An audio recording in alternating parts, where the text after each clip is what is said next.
បងប្អូនថ្ងៃនេះខ្ញុំយកយន្តហោះខ្ញុំចេញមកក្រៅហើយ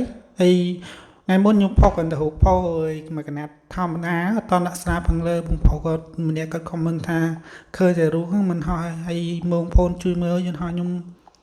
ដាក់ស្នាដាក់អីទៅតំណងអាចហោះរួចបងប្អូនជួយខមមិនបន្តិចមកហើយខ្ញុំផុសនេះគឺខ្ញុំផុសចង់បានតែយោបល់បងប្អូនទេសួរថាហោះកើតអីបងប្អូនមើលតាមហ្នឹងខ្ញុំនឹងកែកុនបន្ថែមអញ្ចឹងព្រោះថាខ្ញុំមិនចេះធ្វើទេគាត់ថាយើងធ្វើបដាយើងស្ដាប់ comment បងមតិបងប្អូនយើងបដា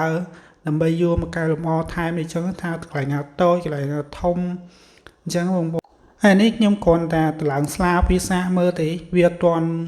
បានយើងធ្វើហើយចឹងខ្ញុំត្រូវការកលធុងកលអី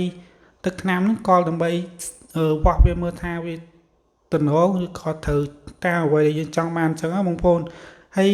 មើលទៅវាតំណងបងប្អូនតែហើយសម្រាប់បច្ចេកទេសខ្ញុំបានសិក្សាវាអីលម្អិតដែរប៉ុន្តែគ្រាន់ថាយើងដំបូងអញ្ចឹងមិនដឹងថាវាអាចហោះកើតទេហើយសម្រាប់ម៉ាស៊ីននេះខ្ញុំធ្វើឲ្យអស់ហើយនៅតែ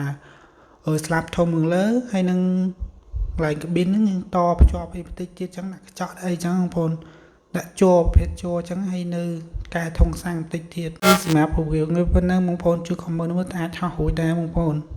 នេះបងប្អូនរូបរាងវាពីក្រោយហើយសម្រាប់រូបរាងពីមុខវាបងប្អូននេះប៉ុណ្្នឹងឯង